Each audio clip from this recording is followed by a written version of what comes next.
सनातन धर्म में अगर आपके घर परिवार में किसी की मृत्यु हो जाती है तो मृत्यु के 10वें दिन सिर जो घर के जो मेल्स होते हैं, पुरुष होते हैं, उनका सिर मुंडन कराया जाता है। मेरे भी एक कजिन ब्रदर का डेथ हुआ है तो मैंने भी कल मुंडन करवाया। अब इसकी 3-4 बातें हैं जो मैं आप लोगों के साथ शेयर करना चाहता हूँ। इसका रीज़न है कि जो यंग जनरेशन है वो जनरली नहीं चाहता है कि मुंडन करवाएं, बिकॉज फेस अच्छा नहीं दिखता। इट इज़ ऑब्वियस, एक 10-15 दिन अच्छा नहीं दिखता। बट इसके धार्मिक कारण हैं और फिर हमारा सनातन धर्म तो साइंटिफिक है ही, इसके वैज्ञानिक कारण हैं और साथ में इसके और अदर्स बेनिफिट्स है जो हम इस चीज़ को समझ सकते हैं।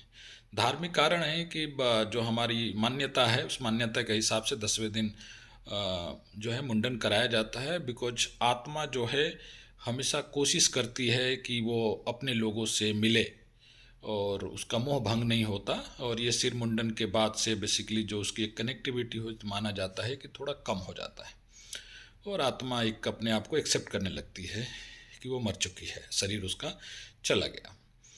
इसकी वैज्ञानिक मान्यता ये है, साइंटिफिक जो सनातन में हमारे ऋषि मुनियों ने इस चीज़ को माना है कि जब आप डेड बॉडी को किसी के घर में मृत्यु होती हैं उसको अगर आप कोई टच करता है, छूता है, तो मरने के बाद जो शरीर में बहुत सारे जीवाणु आते हैं, बहुत सारी बीमारियां रहती हैं और उसके अगर आप डेड बॉडी को जो आप टच करते हैं तो कई डिजीज आने के चांसेज रहते हैं। तो हमारे उस तरीके से वैज्ञानिक पद्धति से माना गया कि अगर आप इसको निकाल देते हैं तो अगर कुछ डिजीज जो जीवाणु कीटाणु जो स्प्रेड किए होंगे वो क्लीन हो जाएंगे।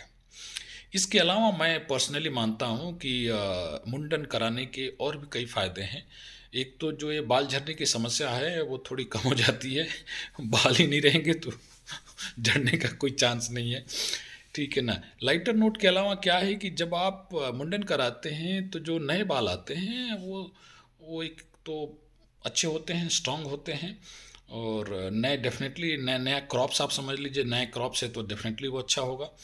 उसके अलावा जब आप मुंडन कराते हैं तो जो डैंड्रफ्स और बाकी चीज़ें जो स्कल्स के ऊपर कुछ भी अगर गंदगी वगैरह रहती है तो वो पूरा क्लीन हो जाता है कि जो बालों को हमेशा कमज़ोर करता है।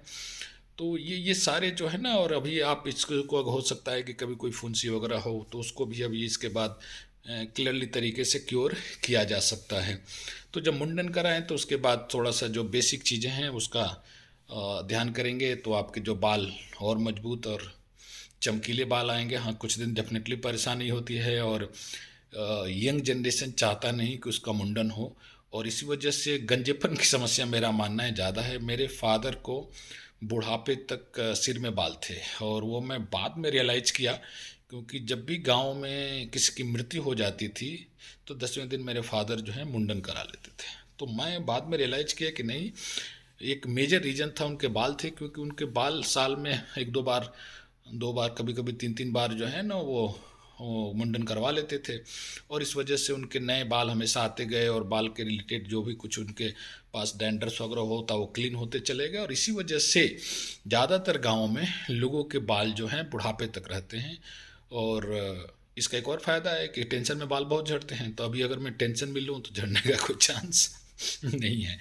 तो इसलिए इसके फ़ायदे जो हैं बहुत सारे हैं और एक तो धार्मिक मान्यता और उसको मानना भी चाहिए। सनातन के जो हमारे 16 संस्कार हैं और 16 संस्कार में से एक ये भी संस्कार है ये। तो उस संस्कार को अगर आप मानेंगे और सनातन से जुड़े हुए हैं और जुड़े रहेंगे तो आपको बहुत सारे फ़ायदे हैं, क्योंकि सनातन में जो बातें कही गई हैं, जो की जाती है, वो हमारे अपने स्वास्थ्य के लिए है, हमारी अच्छी ज़िंदगी के लिए है। धन्यवाद। जय श्री राम।